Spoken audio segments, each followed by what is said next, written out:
नमस्कार। बहुत दिनों से YouTube पर आ नहीं पाई क्योंकि मैं कुछ किताबों को लिखने में व्यस्त थी, तो जिस वजह से इसके लिए मुझे खेद है। मगर फ़िलहाल मेरी लेखनी आ गई है और ये आप देख सकते हैं।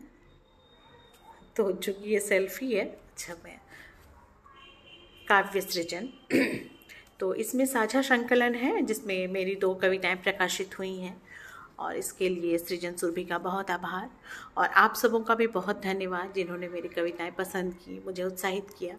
तो आज मैं पढ़ने वाली हूँ आपके सामने वो मेरी 2 कविताएं जो यहाँ पर छपी हुई हैं, तो उन्हें मैं आज पढ़ूंगी।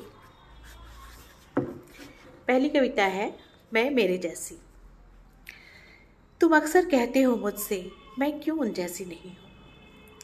तुम अक्सर कहते हो मुझसे मैं क्यों उन जैसी नहीं हूँ, वो जो तुम्हें स्वप्न लोक की अप्सराओं सी लगती है, वो जो तुम्हारे दिन को फूलों की तरह सुगंधित कर देती है, वो जो तुम्हारी शामों को गजल बनाकर तुम्हें व्याकुल आतुरता से सराबोर कर देती हैं और तुम्हारी रातों को रात नहीं मधुरात बना देती हैं। कई बार सोचा कि आज तुम्हें जवाब दे ही दूं, तो लो सुनो। मेनका उर्वशी बनने की चाह नहीं मुझ में, मेनका उर्वशी की तरह बनने की चाह नहीं मुझ में। मैं बनकर दिया माटी का हर अंधियारे पूर्णिमा की चांद की तरह अपने आंगन को आलोकित करती हूँ। तुम लाख कोशिशें कर लो मुझे मिटा न पाओगे। जहाँ तिनका तिनका बटोर कर बनाती हूँ चलाती हूँ संसार तुम्हारा, सरा गलाकर अपने शरीर को बहाकर लहू तुम्हारे दिवस को मधुवन नहीं। मैं तुम्हारे दिवस को मधुवन नहीं बना सकती हूँ। हो सके तो तुम माफ़ मुझे कर देना, हो सके तो माफ़ तुम मुझे कर देना। तो मैं तुम्हारे दिवस को मधुवन भी नहीं बना सकती और रातों को मधुरात भी नहीं बना सकती। ये थी पहली कविता। और दूसरी कविता है कुछ अधूरी दास्तां। तेरी यादों को जाते सदियां लग गई और मुझे भूलने में अरसा लग गया। तेरी यादों को जाते सदियां लग गई और मुझे भूलने में अरसा लग गया।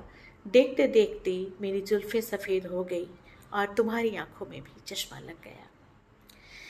तेरे कपाल की संघर्षरत भाजें अब दिख रही हैं, तेरे कपाल की संघर्षरत भाजें अब दिख रही हैं। झुर्रियाँ मेरी भी उम्र की रेखाएं खींच रही हैं। टेबल पर पड़े रहते हैं अखबार के पन्ने और कप में भरी चाय। घुटनों का दर्द भी बढ़ गया है, लेनी पड़ती है रोज दवाई।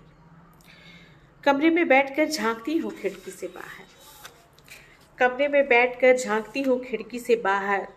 दिखाई देता है आसमानी सा तेरी यादों का चादर। नैनों में लिए मोती चेहरे पर एक निश्चिंत मुस्कान, नैनों में लिए मोती चेहरे पर एक निश्चिंत मुस्कान। तू हर जगह था मौजूद, ये फासले भी न कर पाए थे तेरी यादों को वीरान। देखो इतना तो पता चला, देखो इतना तो पता चला कि जिंदगी इतनी आसान नहीं होती। देखो इतना तो पता चला कि जिंदगी इतनी आसान नहीं होती। रहती है कुछ कहानियाँ अधूरी भी, हर वक्त किरदारों की हंसी दास्तान नहीं होती। तो ये 2 संकलन जो है मेरी इस पुस्तक में आई है काव्य सृजन में। तो बहुत बहुत आभार, बहुत बहुत धन्यवाद। मैं कोशिश करूँगी कि अगस्त तक मेरी खुद की किताब एक आ जाए, निकल जाए। तो मैं लगी हूँ लिखने में। तो आप सबों का बहुत बहुत तहे दिल से शुक्रिया, धन्यवाद। साथ रहिए।